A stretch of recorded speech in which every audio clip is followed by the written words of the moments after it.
Support for this program is provided by the Foundation for Excellence in Louisiana Public Broadcasting and from viewers like you.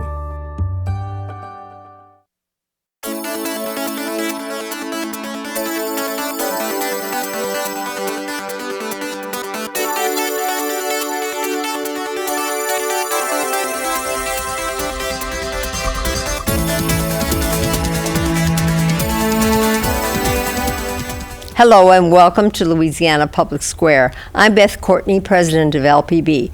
Tonight's topic, Louisiana's Early Learners, looks at our state's early childhood education system. We'll discuss what's working and what Louisiana can do to improve educational opportunities for young children.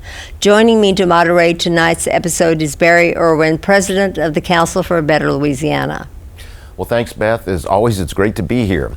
Across the United States, early childhood education is gaining increased attention. Numerous studies indicate academic and social benefits of educational programs for young children, from lower incarceration rates to higher rates of high school graduation. Here in Louisiana, we've made great strides in providing educational opportunities for 4-year-olds. The state has a number of quality programs combined with the federally funded Head Start 4-year-old program. But for children under age 4, quality care and education is out of reach for most low-income working families, and it takes a huge chunk of income from all parents in need of care. Today, child care costs almost as much as public college tuition, and there's no guarantee about quality.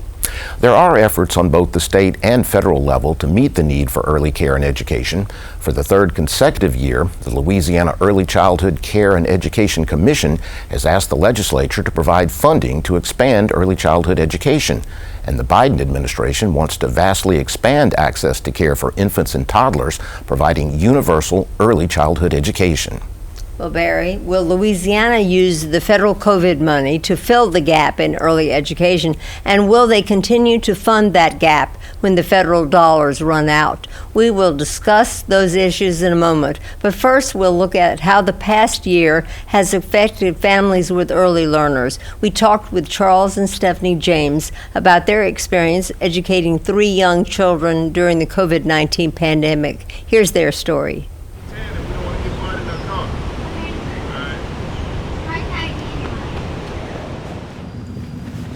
I'm Stephanie James. I am a mother of 3. Charlie's 6, Stevie 5, and Champ is 3. I am Charles James. I'm a father of 3, and I'm an education consultant. So we have 2 girls, Charlie and Stevie. Charlie's 6, Stevie's 5. They're both enrolled at Baton Rouge Center for Visual and Performing Arts. Charles, the 4th, he's the baby, he's 3. Before pre-pandemic, he was at University Presbyterian Day School. Since then, he's been at home. So the pandemic happened last March.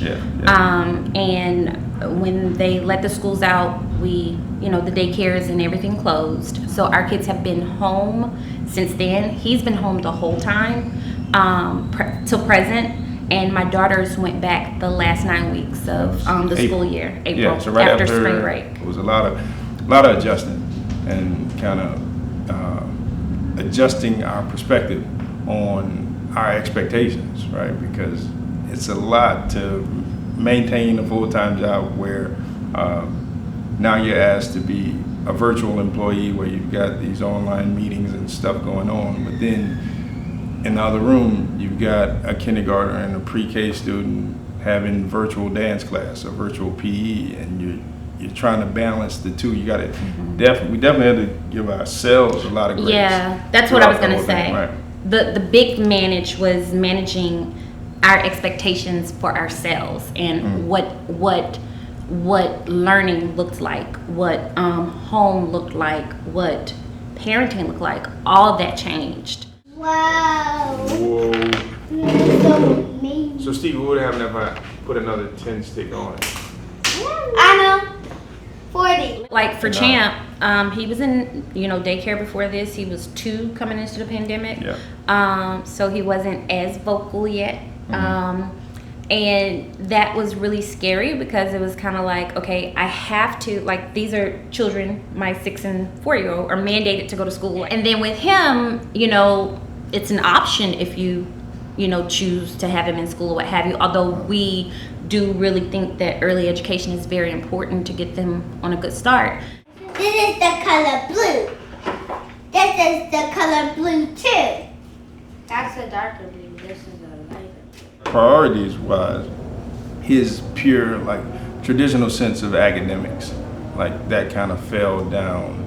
Like, okay, we just need to manage him right now, work on his communication skills and stuff, but I can't say that we were sitting down and actually going through the alphabet with him because we was focusing so much time on making sure that we stayed above water career-wise, but then also kind of kept the girls supported because their academics were really being tracked. You know, you got the progress reports and all that good stuff, so he didn't really get as much attention in the like how we think about traditional education, like schooling.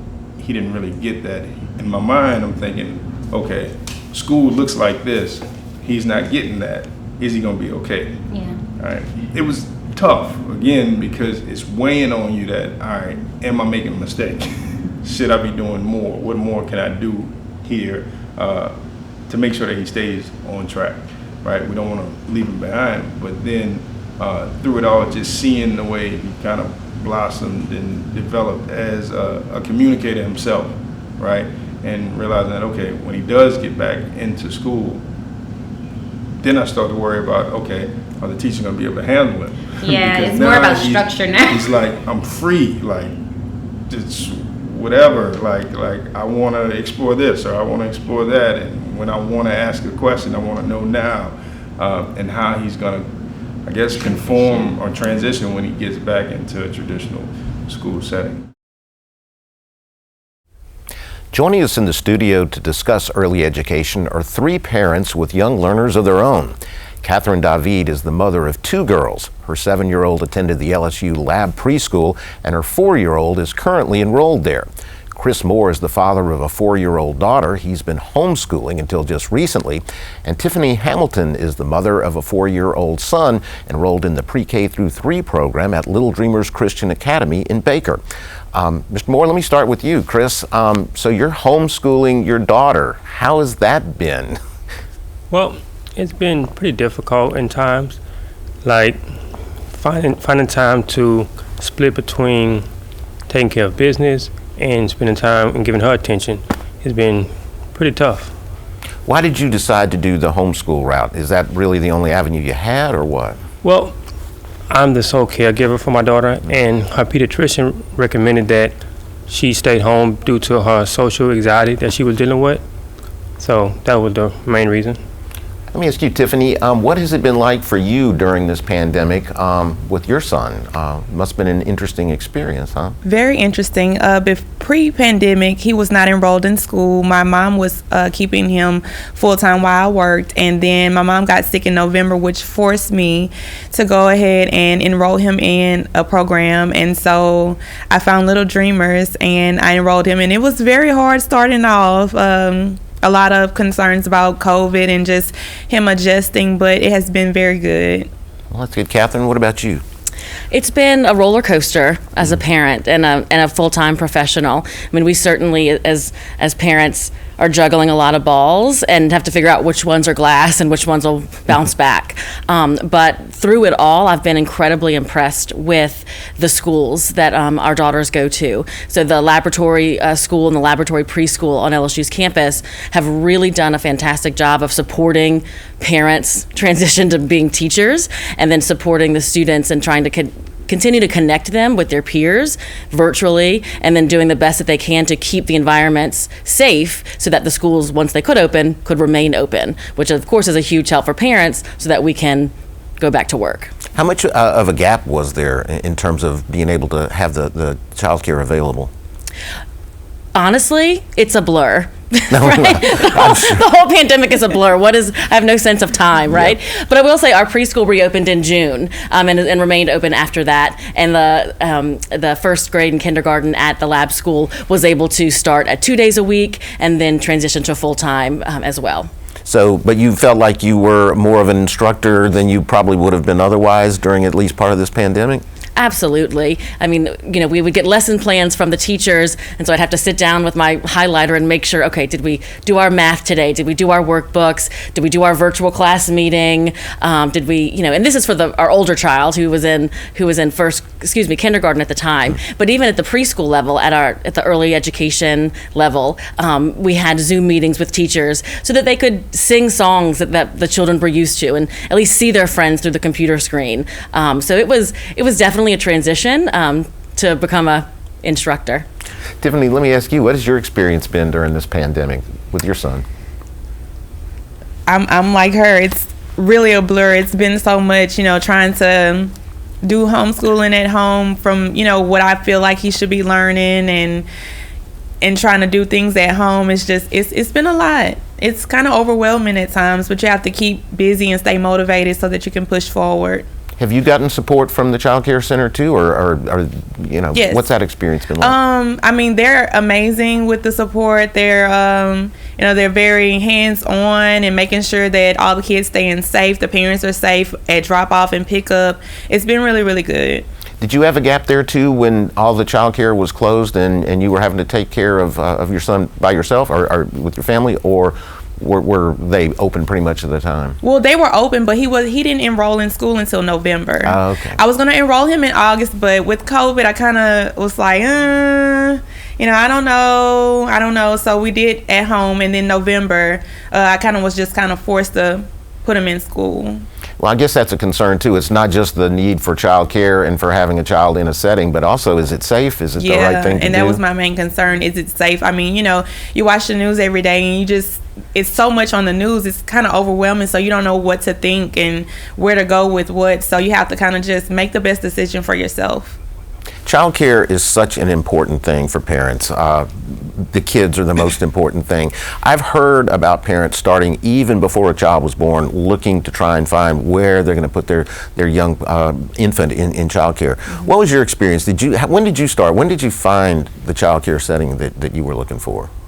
Well, I joke because the preschool at LSU, they were the first people to know I was pregnant, before, but me, my husband, and them, because immediately when we found out we were expecting, I knew to go ahead and get on the wait list, because, for quality care, there's oftentimes a wait list, and that brings the topic of access up. I'm part of a dual income family, and we can afford to have the quality of care that we expect out of a preschool setting, and so we knew the ins and outs just from word of mouth of friends who had done it prior to us, that, okay, if you're expecting and you want to get into some of the programs that you would want your child in, you need to start that process very early, and not just start at one, but try to look at multiple ones. And so we started that process very early. We had to make some adjustments before our child got into the school. We had to have my mom come in for a while to watch the child. My sister came in to watch her for a little while,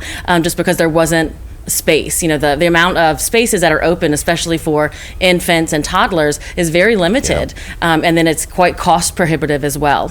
Yeah, Tiffany, what about you? How difficult was it for you to find the right setting for your son? It was really hard, because at the time my mom was really sick, and then it was like, boom, you got to go to daycare, or you got to go to a program. So it's like, okay, where can I find now that's quality care that I want my child to go to, especially during a pandemic? So, I mean, it was kind of stressful, but I have a friend, and also she's my coworker, and her child was in the program, but it's a Zachary location, and so Baker's a little closer to me. So she was like, well, I'll ask the director. And so, I mean, my friend really spoke highly of the daycare, so I was like, okay, I'm going to trust what you're saying. And so it's been all good getting him in, and I really like it. This has been such an unusual year that we've been through. Usually parents are thinking about their kids are going to have just a normal experience, but really we've got a whole group of kids throughout our whole country, besides just the state, that have had not a normal experience.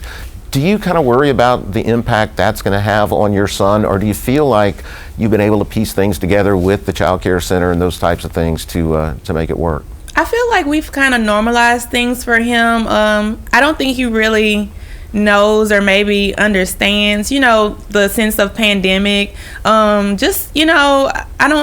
school, they kind of make it normal as possible for them.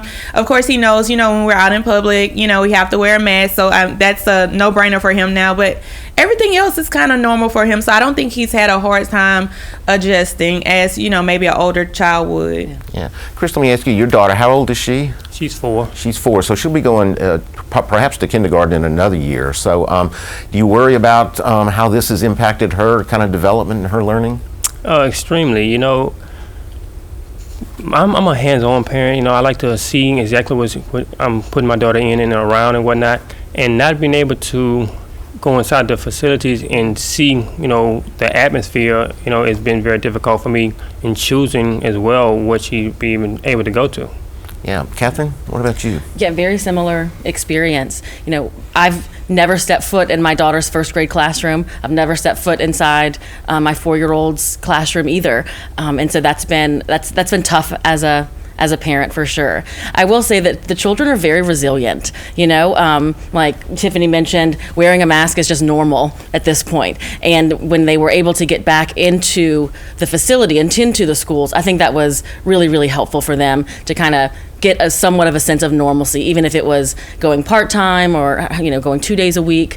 That was really important to get them back into it. We don't have older children, we don't high school and all that, so that's a whole nother can of worms. I imagine there's another other problems that they would have to deal with. But for us with the younger children, we did our best to do what we could at home, did lots of arts and crafts, like they've said. And that's one of the things I've learned through this from the preschool is to focus on the process, not the end product. That's what the teachers and director kept coaching us. If you're doing an art project, it doesn't matter what it looks like at the end. If it looks like what it looked like on the YouTube channel that you found it on, it's the process of the child, holding the chalk and counting the number of petals on the flower and noticing things on walks. So little things like that maybe we had taken for granted, we're able to kind of refocus on and fill that gap until the schools reopened.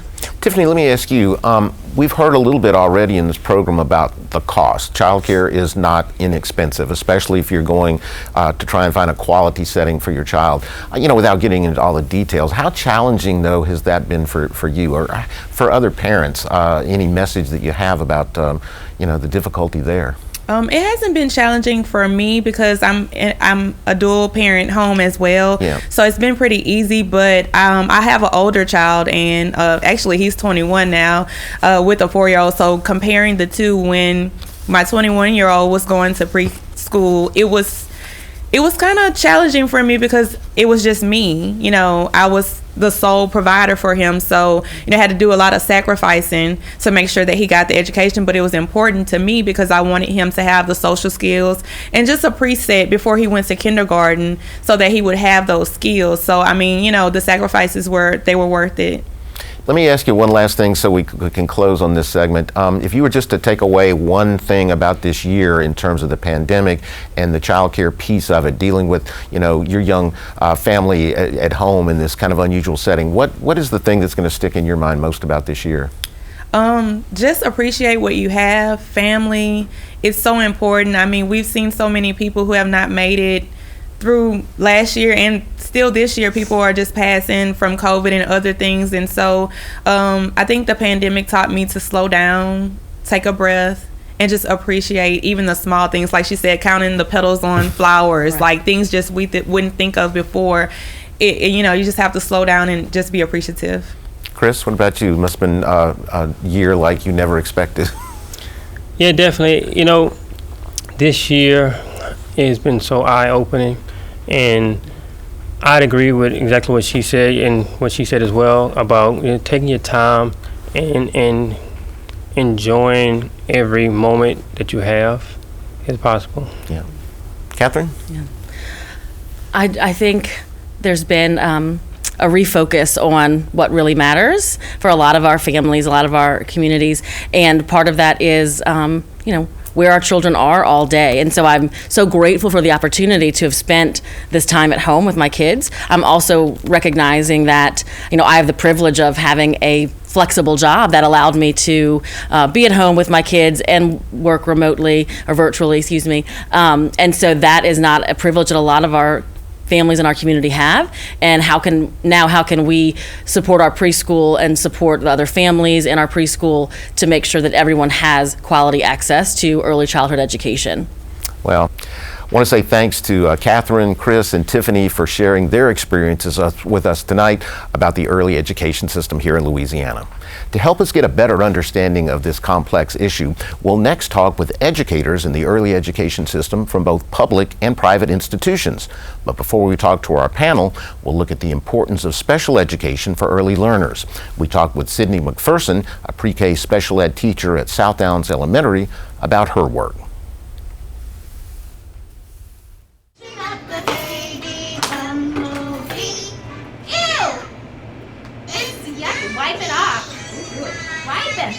My name is Sydney McPherson, and I teach at South Downs Pre-K Center in a pre-K autism class. I student taught here in a kindergarten inclusion classroom, so it had students that had special needs and students that didn't. And that was honestly the first time that I had experienced students with special needs, and I fell in love with this one little boy in there who had autism, and I thought he was the coolest thing, and it really sparked my interest in it. And I knew in the back of my mind I always wanted to end up in special education, and Miss Mary Sue had a job opening here, and she asked me, and I said yes. I didn't even know what type of class I was getting. I was just like, absolutely, because she told me it was a special education class. And I had no idea what I was getting into, but I've loved it every second. You want apples and bananas to dance too? That's your favorite. I'm running little. Uh-oh, there you go. Look to it, Jim. Apples and bananas. Dance, Devin.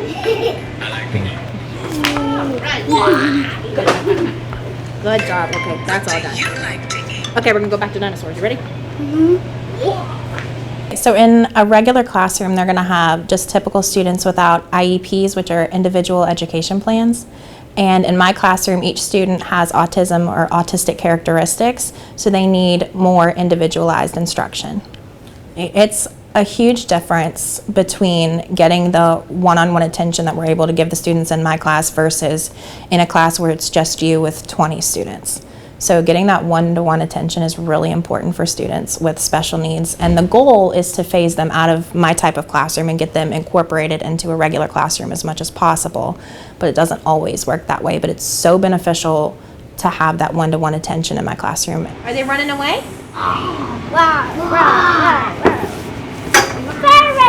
And those foundational skills are a lot of the time what they're lacking, because a lot of them they have a diagnosis of autism, but it's those developmental skills that they're lacking and those social skills that they're lacking. So if we have like a one-to-one situation, we can teach them how to interact with a friend and teach them how to share and work with somebody else, whereas a typical student would most likely have that already. But these students are just missing that, and if you're in a smaller setting, you can work with that.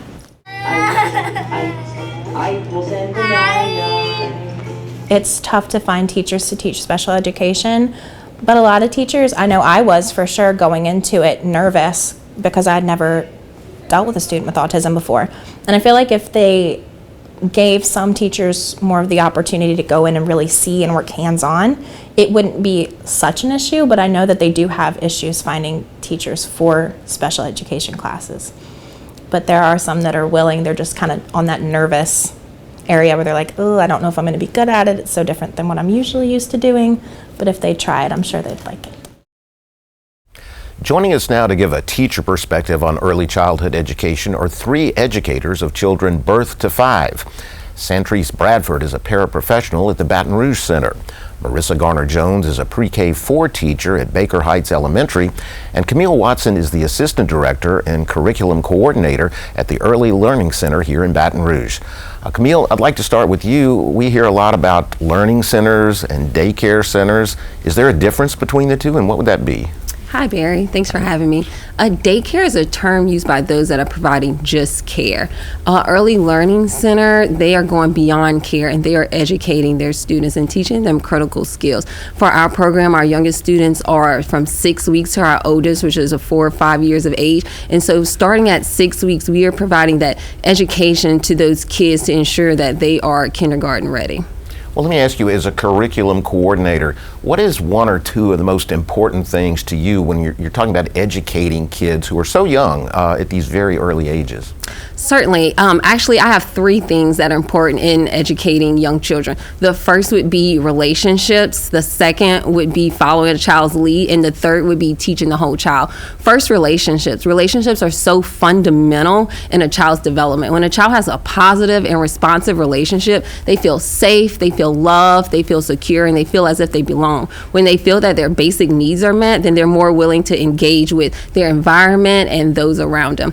Secondly, following a child's lead is important that teachers let children have input on their learning. At our program, we use creative curriculum where with each study that the children decide to investigate, teachers pose a question to the children, what do you want to learn about this study? And children generate responses. So for example, one of our classes just finished studying exercise, and they wanted to know what makes the heart beat fast, how can they get strong muscles, how many bones are in the body. So when students have an input in their learning, teachers can personalize their learning and teachers can connect it to their lives, which just makes for more richer and meaningful learning experiences for the children. Lastly, educating the whole child is important that learning centers have curriculums that allow for that. It's great to focus on the academics, but you also need to include the social emotional development, the physical, cognitive, language development of a child, because it's great that when they leave us, they know their colors, they know their shapes, numbers, letters, but what good is all that knowledge if they don't know how to engage in conversations, if they don't know how to be a good friend, share, or have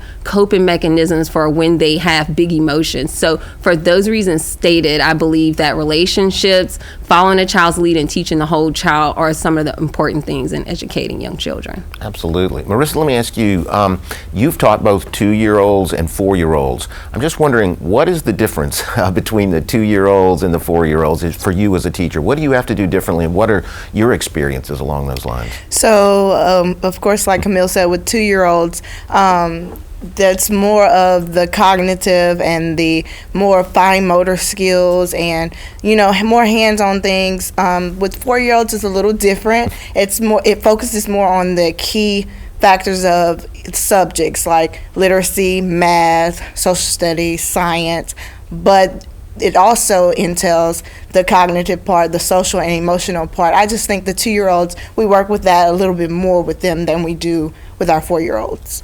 Centrice, let me ask you, you are a paraprofessional in the classroom. What is a paraprofessional in an early learning center classroom? Well, a paraprofessional basically just assists the classroom teacher. We can do most of the things that the classroom teacher does. We just do not create the lesson plans. I want to ask each of you this, but I think it's a really interesting question. For you, I'll start with you, Centrice. What drew you into early education, being around all these young children? I just always loved babies and little kids. I've worked with older kids. I love them, but I would prefer to work more with the younger and smaller kids. I feel like it's very important to be able to mold them in the beginning. So I prefer to do that more than work with the older kids. Marissa, let me ask you the same thing. Right. To piggyback off of Miss Centrice, I would say that being able to work with children is like the highlight of my day. I really love kids. It's like the main thing that drew me to early childhood. I love being around children. I love that I can be a part of that molding them at an early age. I love that I can be an asset to them and help them to grow. Camille? I always knew that I wanted to be an educator ever since I was a little girl. My grandmother was a first grade teacher. I love helping young students achieve and learn. Though when I was a senior in high school, I decided that I wasn't going to be a teacher because they didn't make enough money. So I wanted to be a lawyer. But thank goodness for this internship project we had to do my senior year, where I interned for the DA's office in Opelousas, where I'm from. And that's when I realized that, nope, I do not want to be a lawyer, and that my passion is really with young children. And so here I am today. That's wonderful. Since you're involved with curriculum and that type of thing, and I know you see kids from all kinds of backgrounds, all kinds of diverse backgrounds, what are the biggest challenges you see, as a curriculum coordinator or involved in the classroom with kids, with the diverse group of kids that you see? I would say what I know is big across the state of Louisiana would be for teachers to get the resources that they need to educate these young children, and also to make sure like the resources and the money is there to supplement the resources so they can get these resources, as well as training so they can do what they need to do when they get in the classroom, and that's be a high quality educator. Also, I think another big part as far as the admin side of early childhood education is being able to recruit and retain quality educators that can do the job and that can implement the Tier 1 curriculums, which are research-based curriculums that high-quality early learning centers have as well. Marissa, let me ask you, as a teacher yourself, what challenge do you see? I would say one challenge in the classroom would be, like you said, the diverse learning levels. If some children need more one-on-one time than others, so teaching across the board one curriculum, of course, we have those set up to where there's a small group, and I think a challenge would be having enough time to actually spend that hour with this child and that child and giving them the knowledge that they need. Santrice, just kind of a little follow-up, a little different version of that question. What is it like for you to see what happens as these children develop in the classroom? I mean, you get them, at very early ages, but then you spend time with them and they do develop. What is that like? What is your experience That's actually my favorite part of working with the younger kids, because you get to just kind of help them grow along with their parents helping them grow at home. It's challenging because they may learn one thing at home and then they come to school, and then you kind of have to, get them out of that, that mode. But they grow so much during such a short period of time, and it is very rewarding to get to see them just take those steps. I can imagine. Let me ask you, we've heard earlier in our discussions a little bit about the pay, the salaries that teachers and educators in early childhood education centers get. It's not as great as it is with teachers. How big of that is a challenge, and what would you say to legislators or policymakers who are out there looking at some of these issues right now about, compensation for folks in the classroom like yourself? Oh yeah, that is definitely a big challenge. I would just say that we need more money. It just does not allow for a great living, experience as outside of the school. You just can't do as many things as you should be able to do as far as raising your own kids, and having access to certain resources. The pay is not great at all, just let me say, for what we do, and I probably would not be able to do it, honestly, if I did not have a husband, who supports me. But I love being in the early childhood system. I love doing what I do, so it's, you have to have a heart for it. Absolutely, and I guess that's a good message for legislators who are still looking at a lot of these issues right now. Marissa, let me ask you, you are a teacher, you are an educator, but do you feel like educators in early learning centers like yourself have the same stature, get the same, credibility, whatever you want to call it, as teachers in, K-12 and high school, that type of thing? Is there a difference in perception, do you think? I think that a lot of people perceive that early childhood education educators are just babysitters. I feel like they believe that we are not educating them. We're just there to, make sure they don't hurt themselves, making sure they get playtime. But that's deceiving. That's not what we do. And I feel like that's what they practically perceive of us. Camille, I would guess that you would probably echo that statement. Most definitely. I don't think that they get enough respect that they deserve. Like she was saying, it's that old school way of thinking that they're just babysitting. They're just making sure that they don't lose any kids for the day. Every kid, gets playtime. They are fed, diapers change, and they go home happy. But there's much more that goes on in those four walls of that classroom than I think people realize. Let me ask you, there's a lot of discussion going on right now, particularly at the federal level, about universal early childhood education, early care, for all kids across the board. Are you following that, and what do you think about that? I am following the conversations that are going on around the universal early childhood care and education. Every child deserves access to high quality education, and most of the times those that can access it are usually those who can afford it, because quality education and quality care can be very costly, what people don't seem to realize. We only have time really for one more question. I'll start with Marissa. If there was one thing that you would like to see change in terms of early childhood and early care, I know we've talked about the pay, we'll leave that one on the table right now, but in terms of policy or things that you think would really make a difference for kids, anything that comes to mind, one thing? I would say within the classroom, not necessarily a policy, but within the classroom, I think parental involvement would be, it's essential. It's very essential, and that's one thing that should revolve, and always there's always room for improvement with that area. Sure. Sentry? Absolutely. I completely agree. That would probably be my number one, rally for change. Also, I would like to see the classroom sizes change as well. Most classrooms with younger kids, I think they should be smaller sizes. A lot of classrooms that have preschoolers in it are getting to be in the 22 kids, 23 kids. I think that kids would do a lot better if they just had smaller groups. And Camille, I'll leave you with the last word on that one.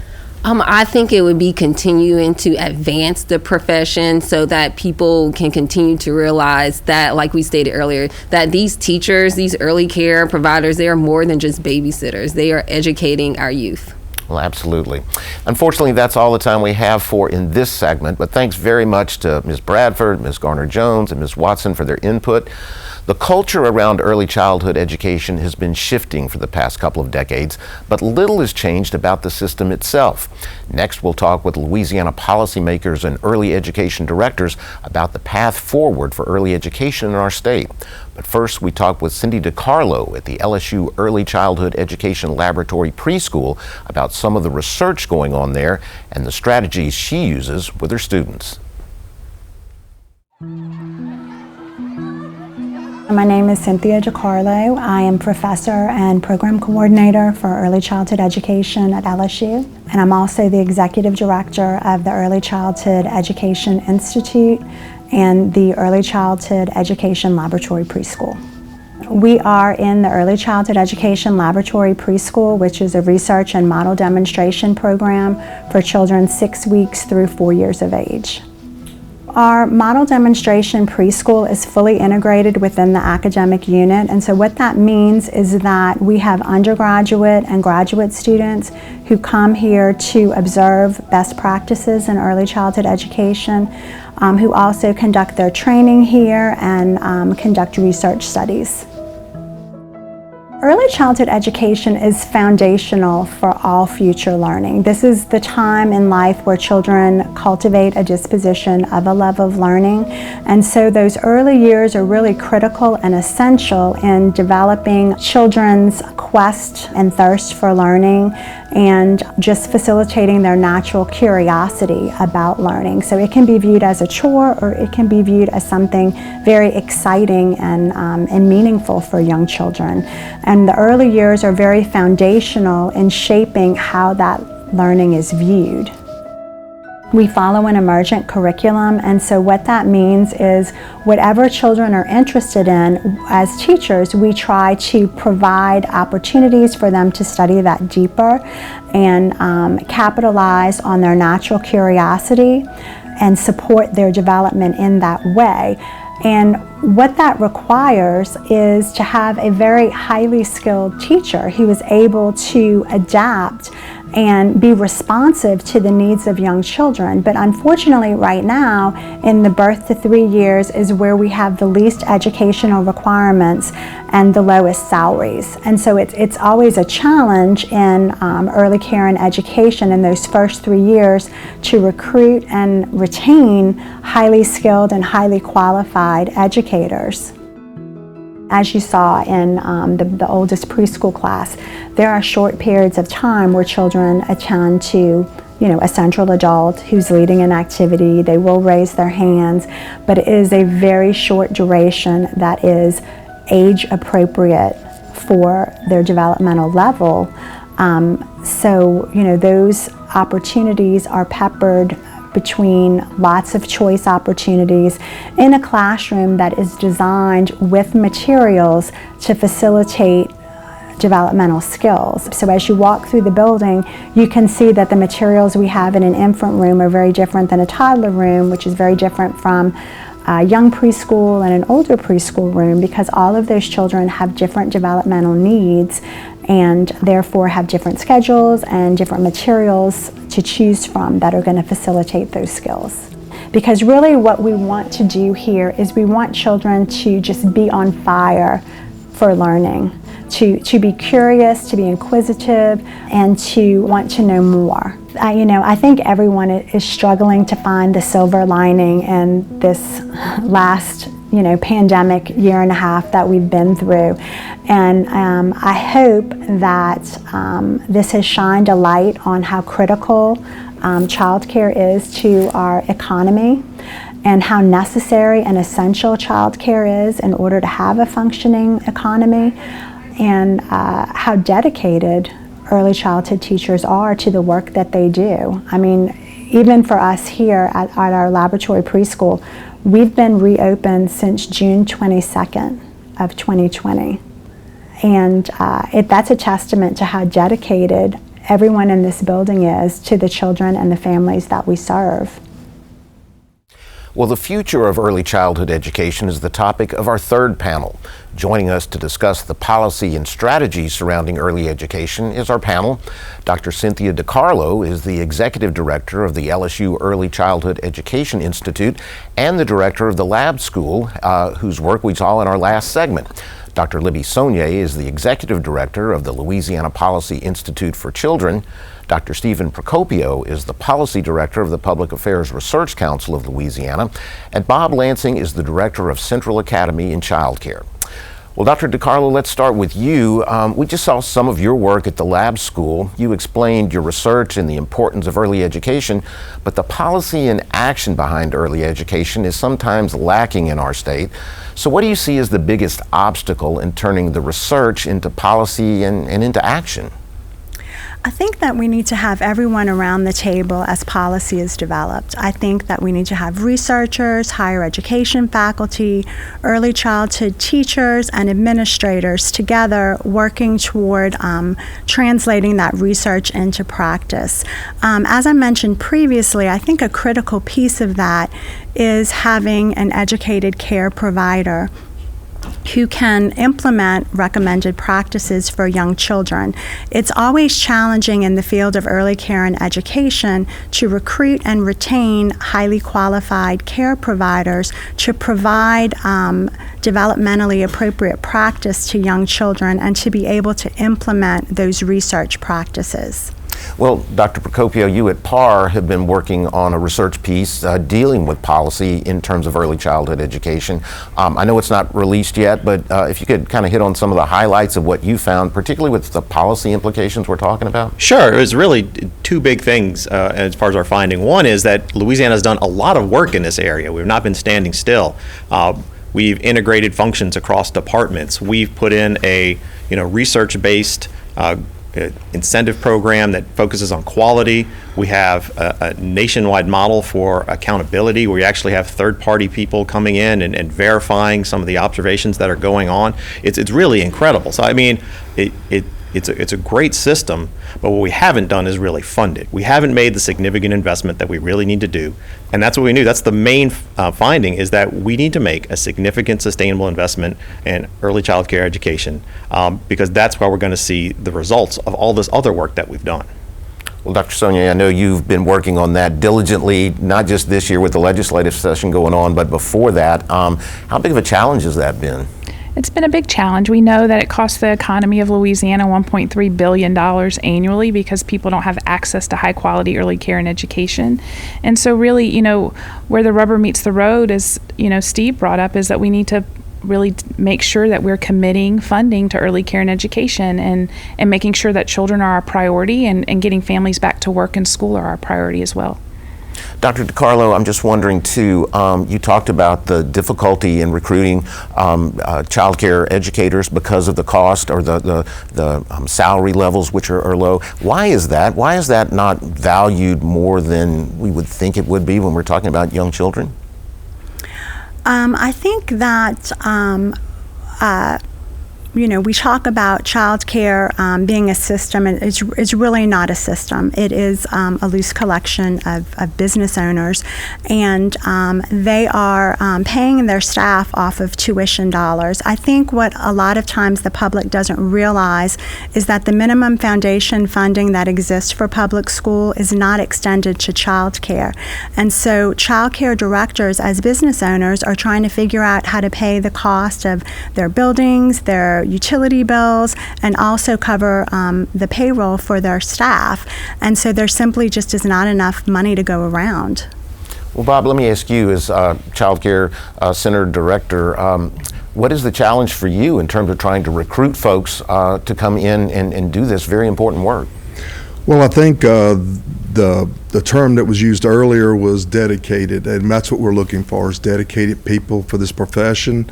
As with any education group, they're underpaid, and that is especially true in early childhood. And we want to increase that. We want to see that increase throughout the state, throughout our areas. Sometimes there's just not enough dollars to go around to take care of all those things. Well, I know it's been difficult, I guess, just in normal circumstances, but during the pandemic, it's got to have been even more difficult. It has really been difficult. We'll try to interview folks. We can interview as many as 30 people just to try to fill one position, and even then have to turn around and look for additional folks to talk to.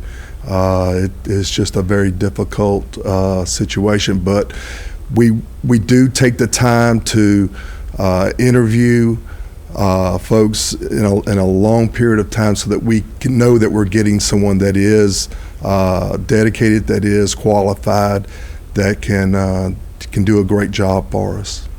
Dr. Procopio, in your study, you looked a little bit or talked a little bit about the cost, and it's something a lot of people probably are not aware of. We think about the cost of college, the cost of maybe private school or some other things, but childcare is not an inexpensive option for a lot of parents. It's what are we talking about there generally? Oh no, it's very expensive. It's hard to say exactly how much it costs because there's so many different types of child care centers. Depending on the size, the age of the children, and the quality of what they're doing. So I think some of the best research has been done by the Louisiana Policy Institute on this. And if on sort of the cost is around $8,000 of what it would cost. But if you want to do quality, and that's what everyone wants, you're really looking at $11,000, and that's not that far off from what it costs to educate someone in the K-12 system. It's a little bit more expensive, but you have you have much smaller student-teacher ratios. You have a lot more requirements, and so that's really some of the difference between it. When you talk about a year per child, what are we talking about in that type of thing?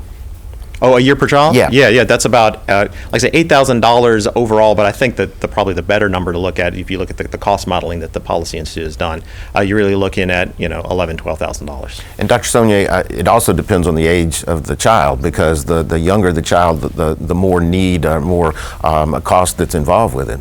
Absolutely. So we know our infants and toddlers are the most expensive to care for because they need the most care and education. They're just where everything happens. 90% of brain development happens prior to age 4.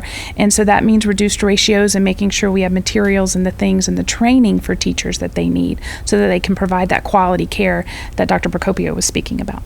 And I know you've done a lot of work on this too, but during the pandemic itself, what does access look like, statewide in terms of childcare? Because certainly we've had a lot of people that were not working, but others were, and that demand and need was still there for many families. Absolutely. At the Louisiana Policy Institute for Children, we've done a series of 4 surveys related to the impact of COVID-19 on the child care sector, as well as done a parent poll related to parents' needs for child care. And what we found out in the parent poll was that families still desperately need care, but it's outpriced for them. It's too expensive.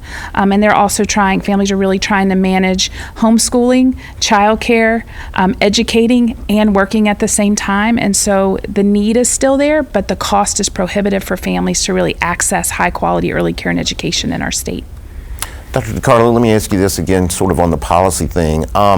Why has it been so difficult, do you think, for us to make the case at the legislature or wherever of the need and the importance of this? I mean, we fund K through 12 education, obviously through the MFP and through state dollars. It's much more limited in terms of the resources for early child care education, particularly for, working families that have, low to moderate incomes. What's the big challenge in trying to get that message across? I think that we really never pivoted from previous generations where we had a single head of household income. Now 68% of the population is a dual working family, and I think in previous generations that mothers predominantly were able to stay home with their children, and the United States just hasn't kept pace with the rest of the world. In other countries, you have a much more generous maternity and paternity leave of up to, in some countries, a year, where families are able to stay home with their children. And so we really just haven't shifted from that previous model where there was someone home to stay with young children. Bob, let me ask you, from your perspective, dealing directly with child care itself, what is the biggest challenge that you face? I mean, we talked a little bit about recruiting instructors and educators, but policy-wise, what would you like to see happen? Well, while I do believe in small government, I'd like to see our government help with teachers, be able to retain teachers, quality teachers. And I think that comes through possibly subsidizing stipends or something along that line for their income.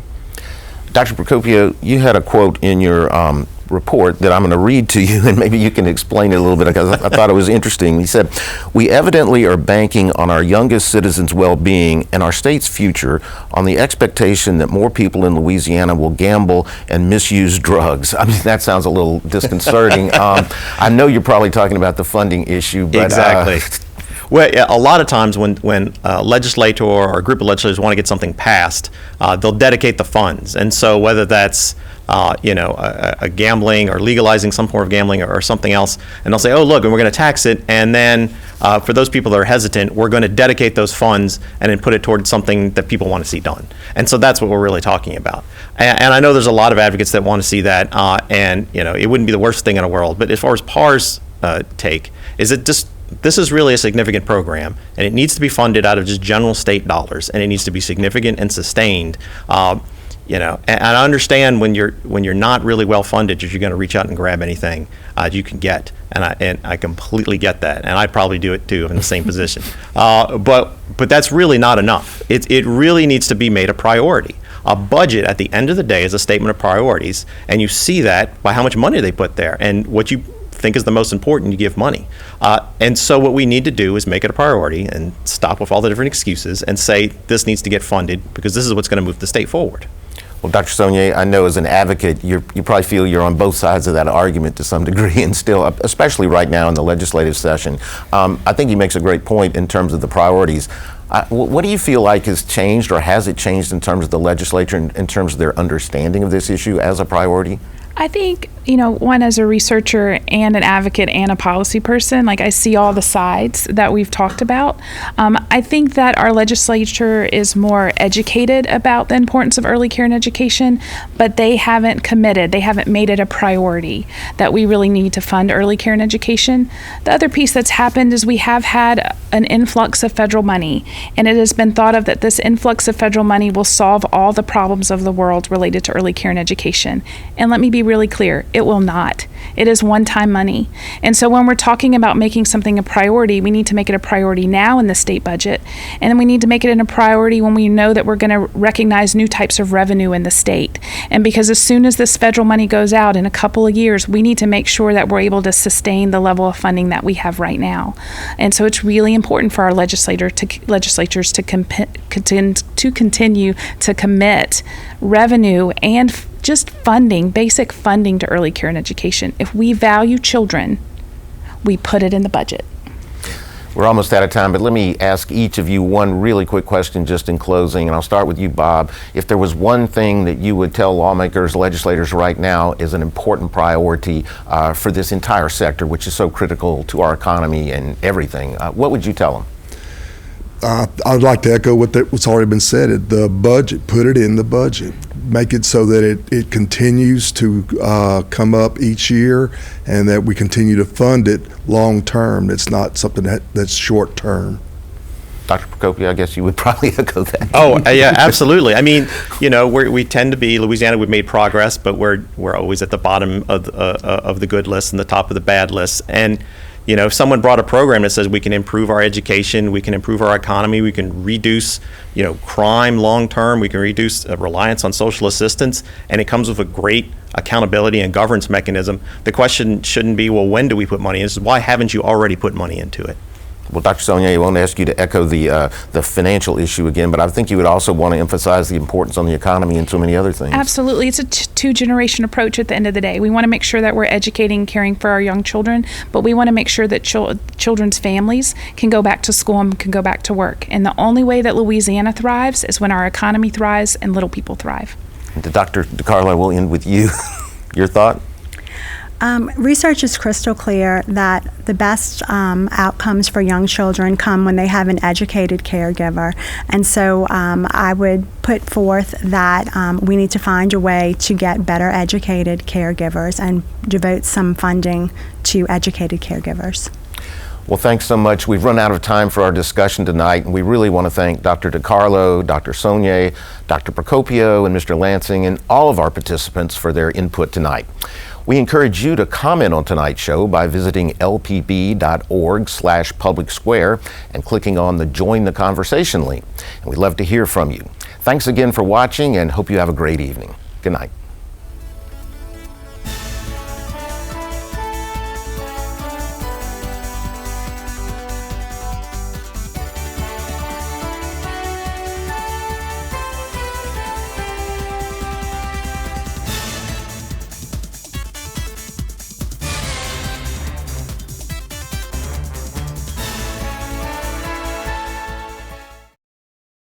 For a copy of this program, call 1-800-973-7246 or go online to www.lpb.org.